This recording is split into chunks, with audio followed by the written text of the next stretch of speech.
We have a few skirmishes for you. We're going to start with 6 ACR, W-UNI versus 6 ACR, and we are going to perform a rare camp. We don't often do it, we don't know the positions for it, but in this case I felt they had a lot more speed than us. I didn't want to encounter them out in the middle of everywhere and then not be able to come back if they capped on us. So we're going to spread the crown walls out for vision. We're going to park the 3045s in the back, and we're going to sit around and we're going to wait. Not anything that any of us really likes to do. We like a little more action, but in this case we decided to try it. So here we go. I'm off to one side, I put mini dump on another side. I got coffee on the right of me, also overlooking the ice road. Not that there's any ice there anymore, we should call it the waterfall road, I guess. And we're just going to sit here and wait for a while. Unfortunately, when you're camping, you do a lot of this, just sit around and wait for them. We didn't want to send a scout out, we want them to be surprised and react to what they find instead of us reacting to what we find.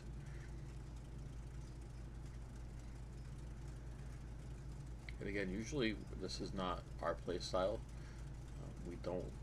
We like to get out there and rumble it up, especially when we're running crown wells. 3045 is pretty mobile. 3045 is a little slower than the crown wells, but they still can move around a bit.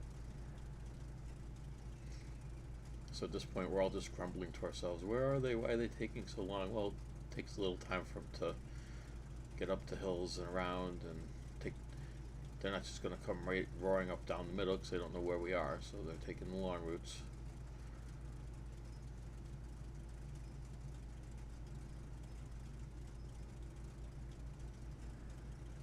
So we get to look at the beautiful waterfall, listen to our engines rumble, gripe about our last game. 12T comes out, gets spotted. Him and Coffee trade shots for a bit. I think right now the only one that's actually got shots on him is Coffee. And they trade shots, 12T loses. I think Coffee lost about half his health in that. If you look at the mini-map, crown walls show up on the other side. So it was kind of poorly timed on their part.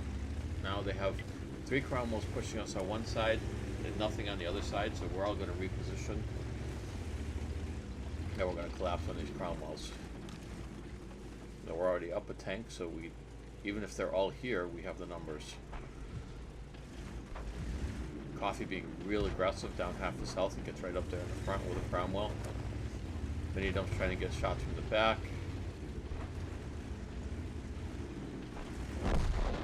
That guy pushed up a little too quick. They really should be waiting for support at this point or backing off. They're not doing either. They're pushing right in.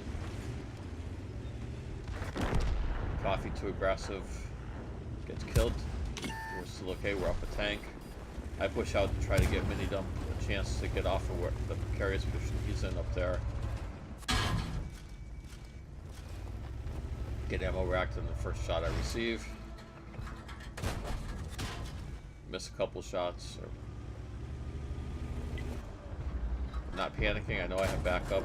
Get rid of that crown. Now the crown walls are all gone. And we got the others on coming up to BK and the SRV all by themselves coming up this way.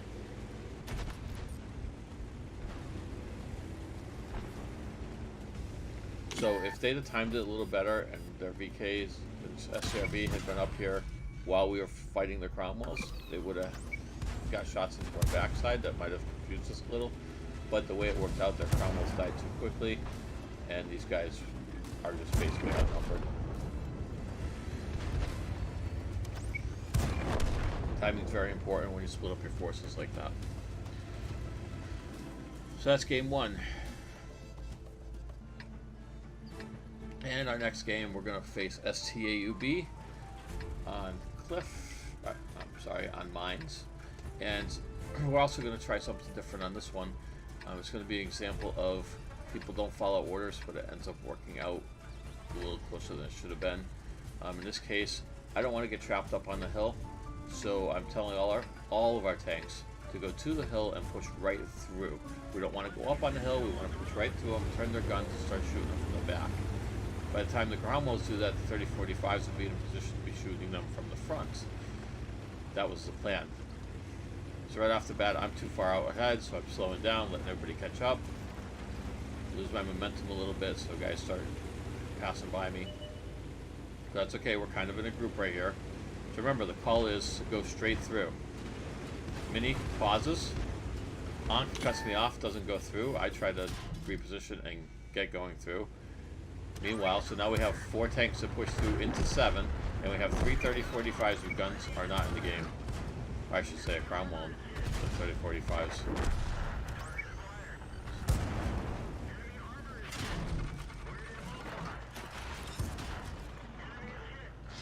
Now we're down 2 tanks already. Down 3 tanks, catch up 1, and now the 30-45s are starting to get involved. If we'd all gone through at once, it would have been over already. Now we have these 2 tanks plus 1 other touchies over there, and we're surrounded. We have 2 Type 64s, actually just 1 now, 1 Type 64 behind us. Alien's trying to face off this EZ-8. We're going to get lucky here. The EZ-8's firing heat, and he doesn't pen. Touchy dies. We're all on the comm saying, Ankh, help Alien here. Double team the EZ-8 and finish it off. Alien receives a couple of HE rounds, or HE rounds, and none of them pen, luckily. So they finish off the EZ-8. Now we're facing a Type 64 and a 59-16. They have more health than us, and they have vision on us, so we're in a precarious position right here. Alien shoots over his rear end, not such a great move.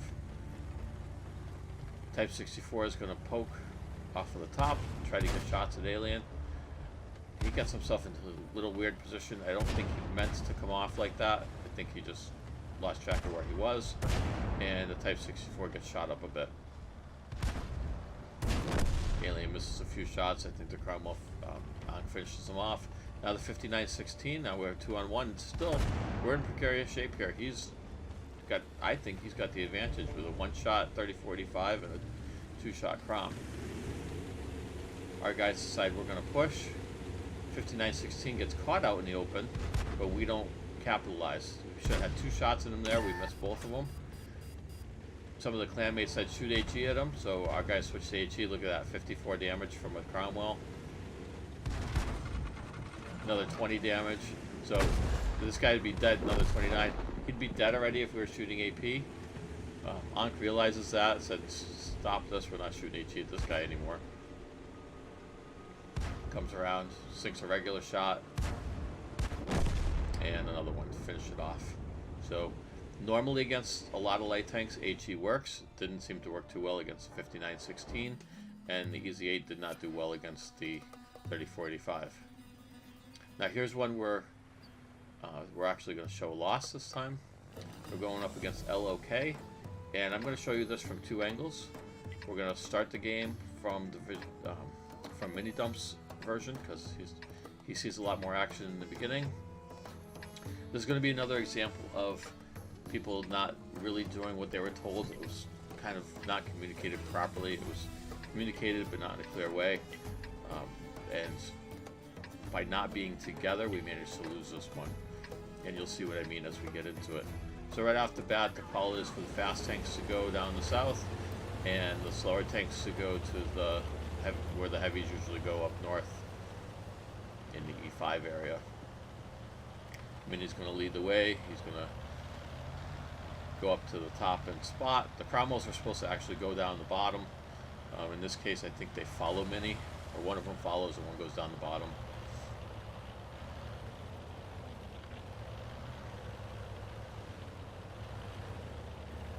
You see Mini's running food, he's got a really good crew, and he manages to spot this Type 64 without getting spotted himself. Does not get a shot. Tries to take one right about here, and unfortunately misses. Still doesn't get spotted even though he's shot. Now Ankh's up the top with him. And 3045s are in position in the north. Nothing to do. Tell Mini to go do his magic and find them. Unfortunately, the Cromwells follow at this point. I say unfortunately because it doesn't work out, but in some ways it does. Right here, Mini makes a crucial decision. He goes left to try to find them, which in a normal scouting run might be good, but with the two Cromwells with him and no other support, not necessarily the greatest decision. I might have preferred he go up more centrally located, so if he spotted them, we would support it. Ankh, typically aggressive for Ankh, went right up to the rocks. Mini gets a couple shots in.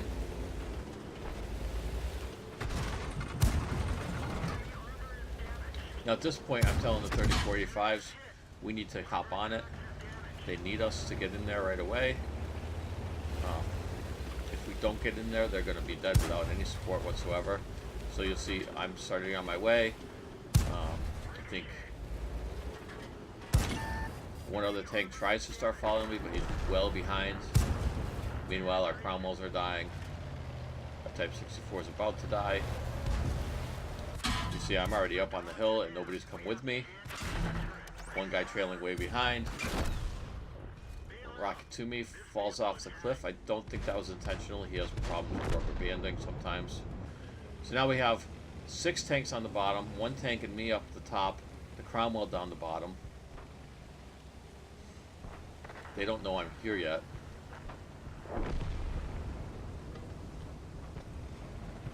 And ODAT, or is it? Yeah. ODAT goes down the bottom instead of coming up with me. He goes to face all those tanks on his own. Meanwhile, Touchy's on the cliff. You'll see the angle from later. He's getting shots from up there.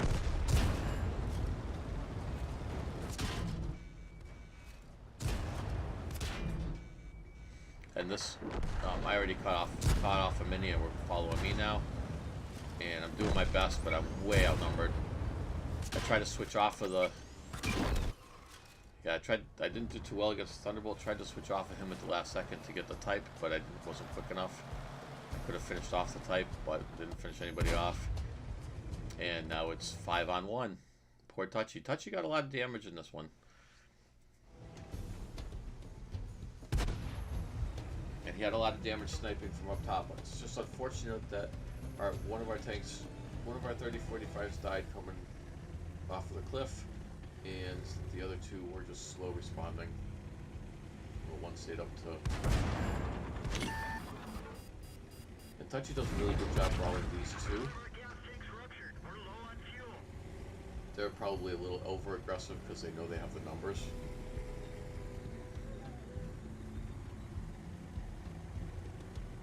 And 30... He pushes in. Touchy gets him. Turns around, and the Type 64 is right behind him, already shooting at him. Touchy finishes him off, and we all miss the guy come up behind him and take the shot from behind him. So actually, LOK is higher rated enough, so I didn't feel too bad to the loss there, but I feel that we could have won it if we'd acted like a team. Now, in this one, we do really well as a team. And this is El Haluf, and this is 200 IQ. They are a top 10 tier 6 skirmish team, and a lot of teams play scared against teams like this. We did not.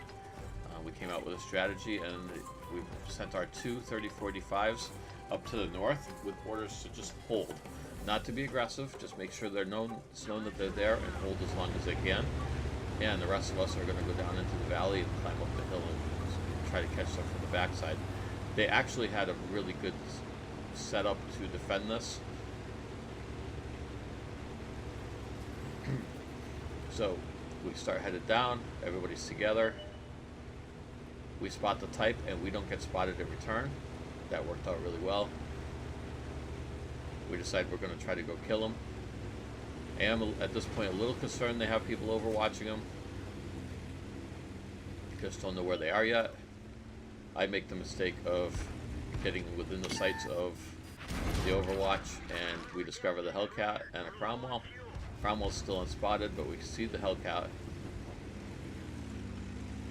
I escaped barely with my life. We're still chasing around the Type 64. The 50-2 made his way across, and we're trying to chase down those two tanks. And at this point, our clan artillery is up. I lost track of the Hellcat. Now he's back and he's positioning, and he is going to be a problem. I don't want him to be a problem anymore, so we're going to launch our airstrike at him.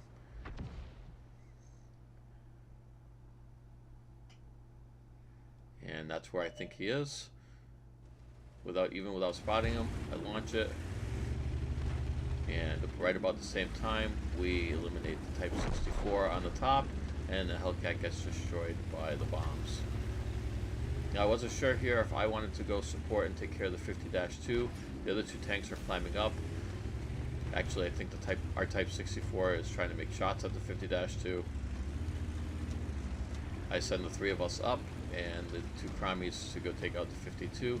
The 30-45s were holding their own against three, the BIS and the 234 other 30-45s. They did a pretty good job. They held them, I think, long enough. They do eventually die. They got rid of the BIS. There's just the two 30-45s left. Now you see in the north we have Coffee chasing down the 50-2. He needs to be a little careful. Hopefully support our Cromwell be in the middle and help out with that Cromwell. He doesn't manage to do that.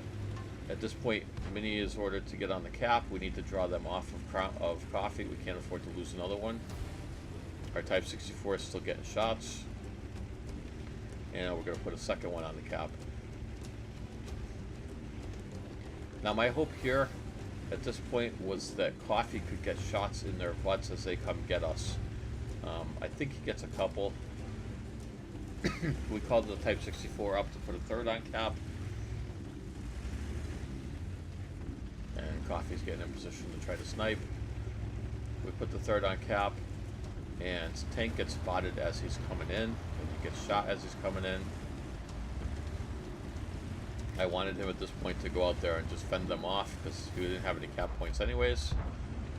And he does. I miss a shot. Rickers bounce a shot. At this point we need to get rid of these guys or the whole thing's for naught. I finish off the Crom.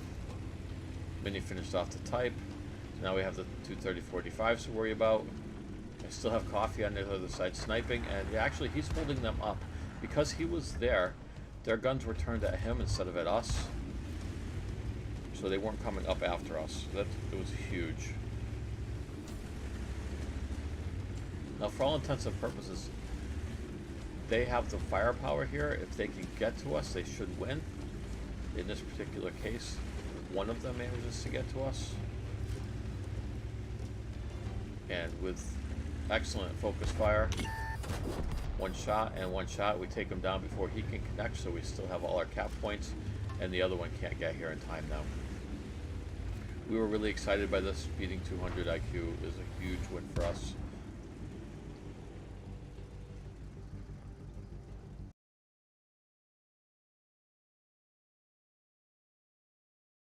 If you liked what you saw, feel free to press the like button, the subscribe button, and or leave a comment. I'd really appreciate it. And the guys would appreciate it too, knowing that people are watching them. Thanks a lot, and have a nice day.